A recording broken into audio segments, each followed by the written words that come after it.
മുഅ്മിനീങ്ങളെ, മുഹമ്മദ് നബി സല്ലല്ലാഹു അലൈഹി വസല്ലം തങ്ങൾ ബറക്കത്തിന് ദ്വാരക്കാൻ പറഞ്ഞ മാസമാണ് റജബ് മാസം. അല്ലാഹുമ്മ ബാരിക് ലനാ ഫീ റജബിൻ വ ശഅബാൻ വ ബല്ലിഗ്നാ റമളാൻ. അല്ലാഹുവേ, റജബിലും ശഅബാനിലും ഞങ്ങൾക്ക് നീ ബറക്കത്ത് ചെയ്യണമേ, റമളാനിലേക്ക് ഞങ്ങളെ എത്തിക്കണമേ. ലോകത്തെ എല്ലാ കാര്യങ്ങളിലും ബറക്കത്തുള്ളതുണ്ട്, ഇല്ലാത്തതുണ്ട് എന്നാണ്. മക്കളിൽ ബറക്കത്തുള്ളതുണ്ട്, ബറക്കത്തില്ലാത്ത മക്കളുണ്ട്. 10 മക്കളുണ്ട്, ആവശ്യത്തിന് ഒറ്റൊന്നുമില്ല, അങ്ങനെ ഉണ്ടാവും. ഒറ്റ മോനേ ഉള്ളൂ, എല്ലാ ആവശ്യത്തിനും ഉണ്ട്, ആള് ബാക്കിയുണ്ട്, അങ്ങനെ ഉണ്ടാവും. സമ്പത്തിൽ ബറക്കത്തുണ്ട്, ബറക്കത്തില്ലാത്ത മുതലുണ്ട്. ബറക്കത്തുള്ള കച്ചവടമുണ്ട്, ബറക്കത്തില്ലാത്ത കച്ചവടമുണ്ട്. ബറക്കത്തുള്ള നാടുണ്ട്, ബറക്കത്തില്ലാത്ത നാടുണ്ട്. ബറക്കത്തുള്ള മനുഷ്യന്മാരുണ്ട്, ബറക്കത്തില്ലാത്ത മനുഷ്യന്മാരുണ്ട്. ബറക്കത്തുള്ള വീടുണ്ട്, ബറക്കത്തില്ലാത്ത വീടുണ്ട്. ബറക്കത്തുള്ള സംഘടനയുമുണ്ട്, ബറക്കത്തില്ലാത്ത സംഘടനയുണ്ട്. ബഹുമാനപ്പെട്ട സമസ്ത കേരള ജംഇയ്യത്തുൽ ഉലമ ബറക്കത്തുള്ള സംഘടനയാണ്. ഒരു നാടിന് എപ്പോഴാ ബറക്കത്തുണ്ടാകുക? നാട്ടുകാർക്ക് ബറക്കത്തുണ്ടാകുമ്പോഴാണ്. ഒരു വീടിന് എപ്പോഴാ ബറക്കത്തുണ്ടാകുക? വീട്ടിലുള്ള ആൾക്കാർക്ക് ബറക്കത്തുണ്ടാകുമ്പോൾ. എങ്കിൽ സംഘടനയ്ക്ക് എപ്പോഴാ ബറക്കത്തുണ്ടാകുക? സംഘടനന്റെ ആൾക്കാർക്ക് ബറക്കത്തുണ്ടാകുമ്പോഴാണ്. മഹത്തായ സമസ്ത കേരള ജംഇയ്യത്തുൽ ഉലമ രൂപീകരിച്ച ആള് ബാഅലവി വരക്കൽ മുല്ലക്കോയ തങ്ങൾ പാപ്പ വലിയ ബറക്കത്തുള്ള മനുഷ്യനായിരുന്നു. അതുകൊണ്ട് മഹാനവറുകളുടെ ബറക്കത്ത് മഹാനവറുകൾ ഉണ്ടാക്കിയ സംഘടനക്കുണ്ടാവും. എല്ലാ വിഷയത്തിലും ബറക്കത്തിന് വേണ്ടി പ്രവർത്തിക്കണം, അതിന് ദ്വാരക്കും വേണം. ബറക്കത്തിന് വേണ്ടിയുള്ള ഏറ്റവും പ്രധാനപ്പെട്ട ദ്വായാണ് സുബ്ഹിയിലെ കുനൂത്ത്.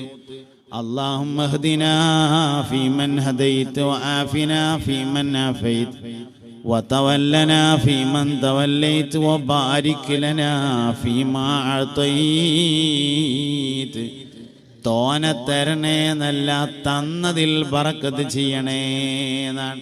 ബറക്കത്തില്ലാത്തത് എത്ര ഉണ്ടായിട്ടും കാര്യമില്ല. ബറക്കത്തുള്ളത് കുറച്ചാണെങ്കിലും ഉപകാരം കൂടുതലായിരിക്കും.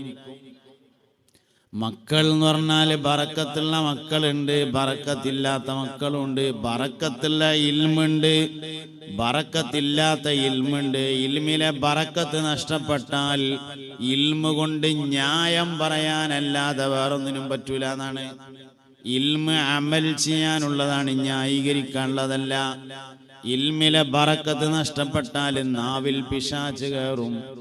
നാവില് ശൈത്താൻ കയറിയാൽ ന്യായം പറഞ്ഞ് നടക്കലായിരിക്കും പണി, അനുഷ്ഠിക്കലും ആചരിക്കലും ആവൂല. ലോകത്ത് 2 തരം മനുഷ്യന്മാരുണ്ട് എന്നാണ്. ഒന്ന് അന്വേഷകന്മാർ, മറ്റൊന്ന് ആസ്വാദകന്മാർ.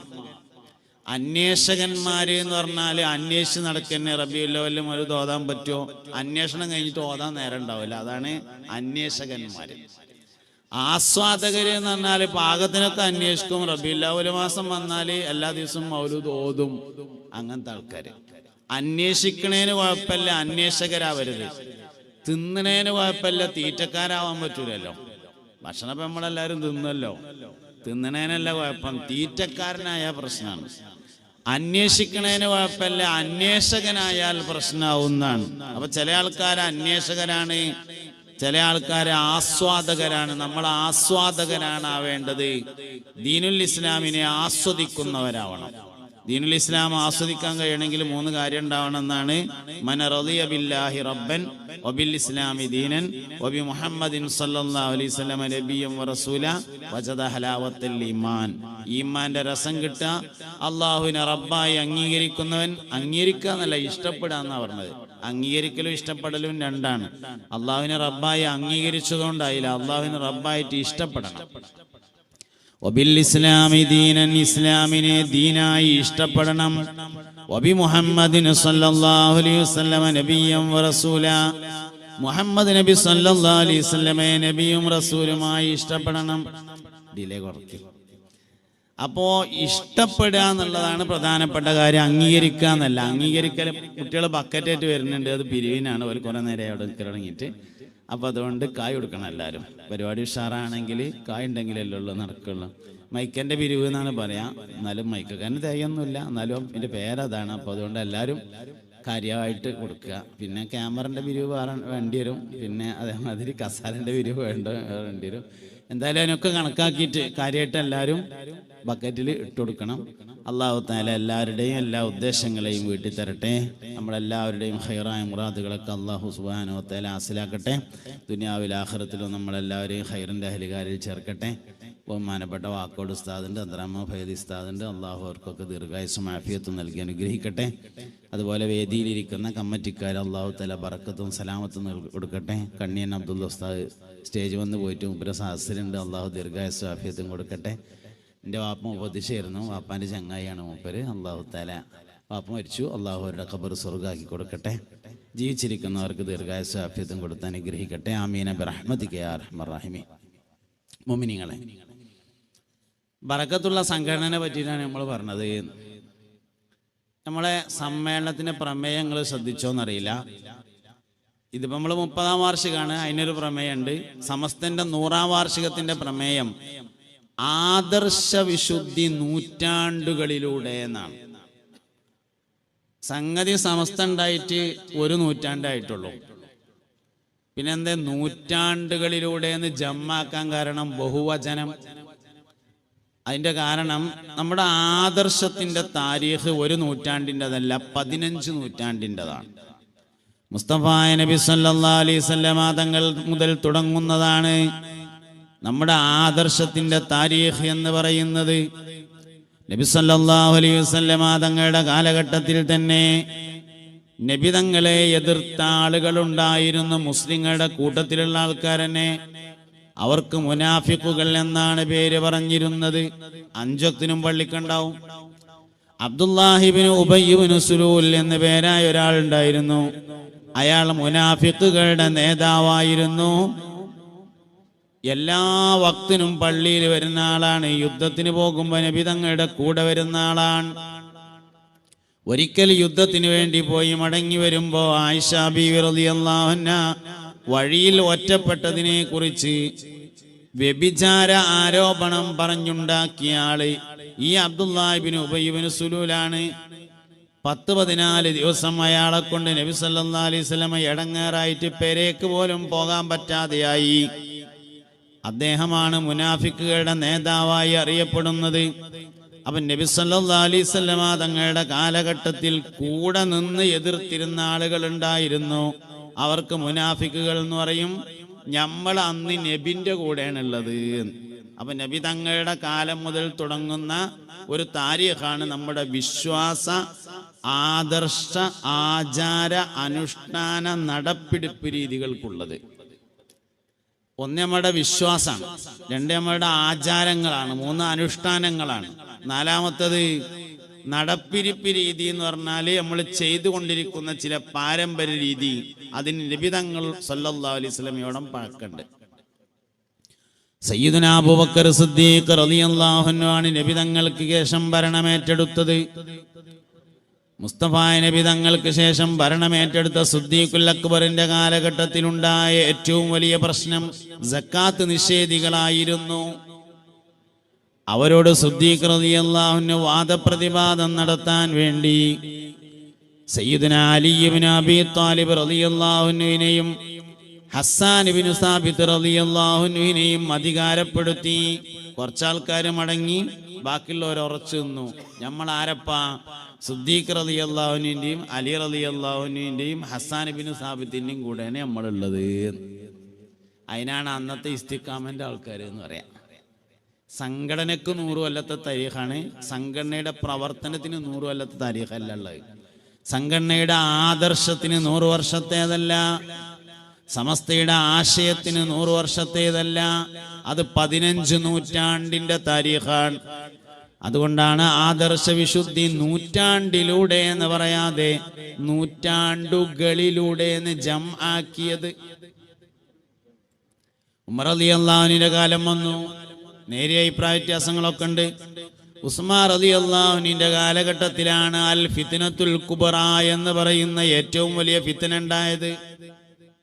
ഇസ്ലാമിക ലോകത്തെ അറിയപ്പെട്ട ഏറ്റവും വലിയ ഫിത്നയാണ് ഉസ്മാൻ റളിയല്ലാഹു അൻഹുവിന്റെ കാലഘട്ടത്തിൽ ഉണ്ടായത്. ഉസ്മാൻ റളിയല്ലാഹു അൻഹു ഇസ്ലാമിക രാഷ്ട്രങ്ങളുടെ വ്യത്യസ്തമായ ഭാഗങ്ങളിലേക്ക് നിയോഗിച്ചിരുന്ന ഗവർണർമാരുടെ പേരിൽ ജൂതന്മാർ കൊണ്ടുവന്ന അഴിമതി ആരോപണത്തെ ചില മുസ്ലിങ്ങൾ വിശ്വസിച്ചു. ഉസ്മാൻ റളിയല്ലാഹു അൻഹുവിന്റെ കാലത്ത് ഇസ്ലാമിക ലോകത്തിന്റെ അതിർത്തി കുറെ വ്യാപിച്ചിരുന്നു. അതുകൊണ്ട് തന്നെ എല്ലാ ഭാഗങ്ങളിലും അസിസ്റ്റന്റുമാരെ നിയമിച്ചു, ഗവർണർമാർ. അവർക്കെതിരെ ജൂതന്മാര് സാമ്പത്തികമായ അഴിമതി ആരോപണം ഉന്നയിച്ചു. അത് ശരിയാണെന്ന് വിശ്വസിച്ച ചില മുസ്ലിങ്ങളും അവരുടെ കൂടെ കൂടി. അതിൽ പ്രധാനമായി ഉണ്ടായിരുന്നത് പട്ടാളക്കാരായിരുന്നു. ഉസ്മാൻ റളിയല്ലാഹു അൻഹുവിന്റെ പട്ടാളക്കാര് രണ്ട് വിഭാഗമായി. പട്ടാളക്കാരിൽ നിന്ന് ഒരു വിഭാഗം ഉസ്മാൻ റളിയല്ലാഹു അൻഹുവിൻ്റെത് പോലെ ഒരു എഴുത്തുണ്ടാക്കി എല്ലാവരും മദീനയിലേക്ക് വരണമെന്ന് കത്തയച്ചു. ഉസ്മാൻ റളിയല്ലാഹു അൻഹു അയക്കുന്നത് പോലെ മദീനക്കാരിലെ മുഴുവനായും പട്ടാളക്കാർ മുഴുവനും മദീനയിൽ വരുമ്പോ ചെറിയ എന്തെങ്കിലും ഒരു പ്രശ്നം ഉണ്ടാക്കുക, ആ പ്രശ്നം ഉണ്ടാക്കിയിട്ട് ഒന്നിച്ച് അടിച്ച് പിരിയ എന്നതായിരുന്നു പദ്ധതി.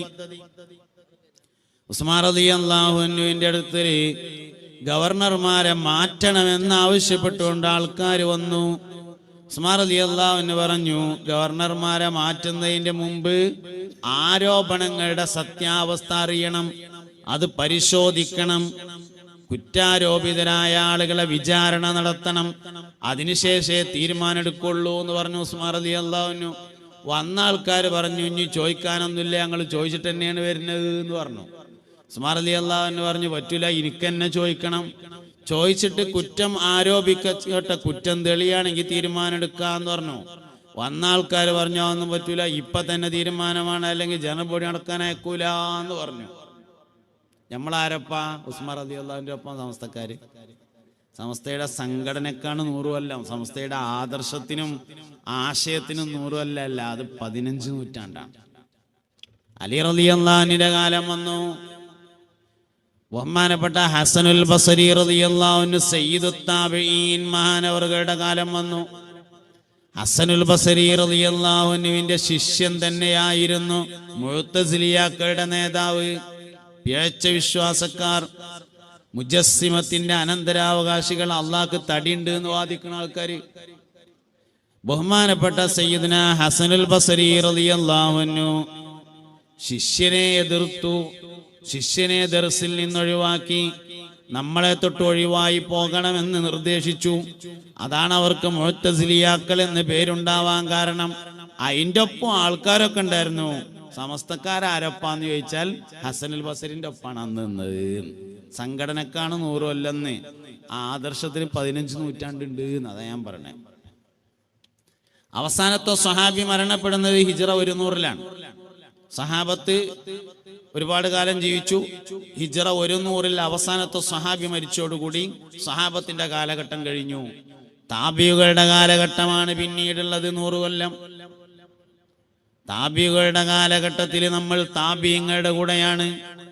അത് കഴിഞ്ഞ് തബഉ താബിങ്ങളുടെ കാലം വന്നു, നമ്മൾ അവരുടെ കൂടെയാണ്. ഹിജ്റ 300-ന് മുമ്പായി ലോകത്ത് ഫിഖ് സ്ഥിരപ്പെട്ടു. 4 മദ്ഹബുകൾ. ഹിജ്റ 300-ന് മുമ്പ്, 3 നൂറ്റാണ്ടിന് മുമ്പ് സ്ഥിരപ്പെട്ടതാണ് കർമ്മശാസ്ത്രം, ഫിഖ്.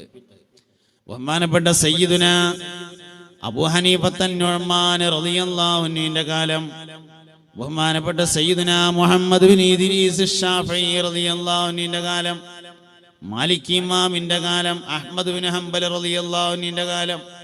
ഹിജ്റ 300-ന് മുമ്പാണ്. 4 മദ്ഹബൊന്നും അല്ല ഉണ്ടായിരുന്നത്, 10ഓളം മദ്ഹബ് ഉണ്ടായിരുന്നു. പിന്നെ എങ്ങനെയാ 4ആയത്? മദ്ഹബ് എന്തേ 4ആക്കിയത് എന്ന് ആലോചിച്ചു ഒരാള്.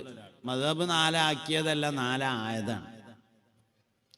പെണ്ണുങ്ങളിൽ നിന്ന് എന്തേ മുത്തലക്ക് മുജ്തഹിദ് ഉണ്ടാവാറുന്നതെന്ന് ചോദിച്ചു. ഉണ്ടാകണേന് നമുക്ക് എതിരൊന്നുമില്ല, ഉണ്ടായില്ല, ഇരുമ്പോ എന്താ കാട്ടുക? സ്ത്രീകളുടെ കൂട്ടത്തിൽ നിന്നൊരു മുജ്തഹിദ് ഉണ്ടാകണേന് നമുക്ക് എതിർപ്പൊന്നുമില്ല, ഉണ്ടാകാൻ പാടില്ല എന്ന് നിയമം ഇസ്ലാമിലില്ല. ഉണ്ടാകാത്തതിന് എന്താ കാട്ടുക? ഉണ്ടായിട്ടില്ല, അതിനിപ്പോ എന്താ കാട്ടുക? അതാണ് സംഗതി. അപ്പൊ 4 മദ്ഹബല്ല, മദ്ഹബ് വേറെ ഉണ്ടായിരുന്നു. ദാവൂദുല്ലാഹിരിയുടെ മദ്ഹബ് ഉണ്ടായിരുന്നു, അബ്ദുല്ലാഹിൽ ഇബാദിന്റെ മദ്ഹബ് ഉണ്ടായിരുന്നു. ഇമാം ജാഫർ സ്വാദിഖ് റളിയല്ലാഹു അൻഹുവിന്റെ മദ്ഹബ് ഉണ്ടായിരുന്നു. പക്ഷെ സ്വീകരിക്കാൻ പാടില്ലാത്തതായി പലതിനും പല കാരണമാണ്. അബ്ദുല്ലാഹിൽ ഇബാദിന്റെ മദ്ഹബ് സ്വീകരിക്കാൻ പാടില്ലാത്തതിന്റെ കാരണം അദ്ദേഹത്തിന്റെ വിശ്വാസം ശരിയല്ലാത്തതിനാൽ കർമ്മശാസ്ത്രം സ്വീകരിക്കാൻ പാടില്ല. എന്തുകൊണ്ടായിരിക്കും കർമ്മശാസ്ത്രം ആദ്യം ക്രോഡീകരിക്കപ്പെട്ടത്? അത് എല്ലാവർക്കും ആവശ്യമുള്ളതാണ്, മറ്റേത് അങ്ങനെ എല്ലാവർക്കും ആവശ്യമുള്ളതല്ല എന്നുള്ളതാണ് കാരണം. ഫിഖ് എല്ലാ മനുഷ്യനും ആവശ്യമുണ്ട്. കച്ചവടം ചെയ്യാനും ഫിഖ് വേണം, നിസ്കരിച്ചാനും ഫിഖ് വേണം, ഉംറക്ക് പോകാനും ഫിഖ് അറിയണം. അങ്ങനെ എല്ലാ കാര്യങ്ങൾക്കും വഅദറിയാനും വേണം ഫിഖ് അറിയാം, ഉംറക്ക് പോകാനും വേണം ഫിഖ് അറിയാം. എല്ലാ വിഷയങ്ങൾക്കും ഫിഖ് അറിയണം. അതുകൊണ്ടാണ് എല്ലാവർക്കും ആവശ്യമുള്ളതായത് കൊണ്ട് ആദ്യം സ്ഥിരീകരിക്കപ്പെടുന്നത് കർമ്മശാസ്ത്രമാണ്, ഫിഖ് ആണ്.